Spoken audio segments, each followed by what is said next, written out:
Hi, how are you? Something I have done for a while now when my rats get older is memorial footprints. I started this with my son's first rat and have done it ever since. Those little footprints just bring a lot of closure to my kids and are such a sweet reminder of our boys without taking up too much space. Many vets do offer this service as part of a euthanasia appointment, along with cremation or fur and whisker clippings if you ask. But I simply can't justify spending $30 extra on top of the euthanasia fee most of the time, and even more so when you can do your own for less than $3 if you have a dollar store around. The product that you want is Crayola Model Magic Clay. In the dollar store, the packages are small, so I recommend getting 2 per rat that you want to make footprints from. Make sure to squish the packaging a little bit before buying. Since this is an air dry clay, if it's left on the shelf long enough, it will dry out in the package. You want it to be a little mushy and soft inside the packaging. Usually it's on the toy aisle, but sometimes I have found it in the craft aisle. In this segment, I'm going to use a bigger package that I had on hand that I got from Walmart. In the second segment, you'll see that I use a single small package, and that will help you understand why I think 2 is better. Open the package, mush and stretch the clay, generally working it a little bit to soften it up in your hands. Then roll it into a ball. This ball does not have to be perfect. Then press that onto a flat and easily washable surface, such as a ceramic plate, a pie pan, a plastic cutting board, etc. You want to make a roundish, flat shape that is about ½ an inch thick. Then grab your rat and gently press their paw into the clay. My rats have not liked this texture, and so they pull their paws straight up and leave very clean footprints behind. So the wiggling you're seeing is just because they're unhappy with how I'm holding them and they don't like the way the clay feels on their paws.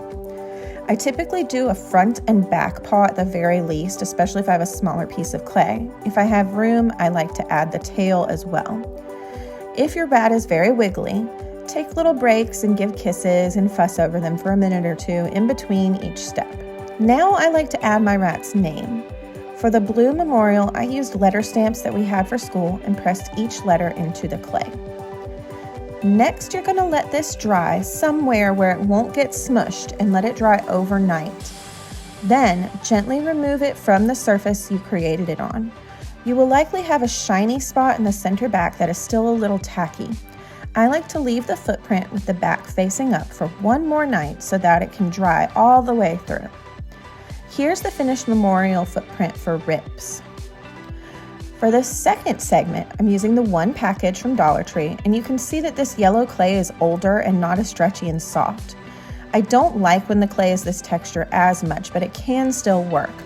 And I have heard that you can work small amounts of water into it to soften it more, but I have personally never tried that. If you want to try this, make sure to just have some extra on hand in case it goes really wrong. You can also see that this amount of clay is much smaller and doesn't have as much space to do names and paw prints. I'm going to be making this on an extra panel from my playpen, as my cutting mat is a weird texture and I was afraid the clay wouldn't come off nicely once it was dry. This is the same process. Work the clay a little bit, then roll it into a ball and flatten somewhat. Bring your rat over, press paws into the clay or the tail or both. In this instance, I absolutely forgot I had stamps, so I used a mechanical pencil and just poked the name into the clay with it. You could also use letter beads or maybe paint. If you have a Cricut, you could definitely make a label and put it on it. Just some other options since this is air dry clay and it doesn't have to bake in the oven. The next day, I peeled the memorial off the plastic, flipped it over, and you can see the shiny side that's not fully dry. I moved it aside, flipped it over, and let it dry the rest of the way. The clay left behind some residue, but this rubbed right off the plastic like eraser crumbs, and then I vacuumed that up with my hand vac. Finally, here's the piece once fully dry on the back. You can see that that shiny, tacky spot is now gone. And here it is completed. I do think going forward, instead of doing this right before a euthanasia appointment, I am going to do this memorial on my rat's first birthday because it is kind of sad and heavy for me emotionally to do this on the day I'm going to be saying goodbye. I feel like if I move it to a birthday celebration, it would be more like, yay, you're one, let's make a footprint type of thing, like part of the birthday process. I don't know. Do what works for you and your rats.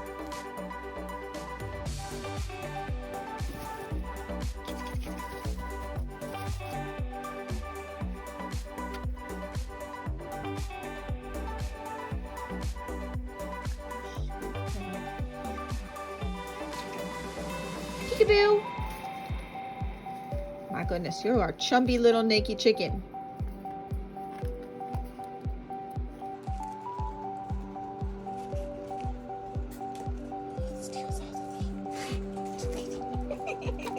I've frustrated you because I want to take your pictures. He's like, you're not. I'm grumpy. I don't need to be a model. I'm fine. Thanks for watching. Bye.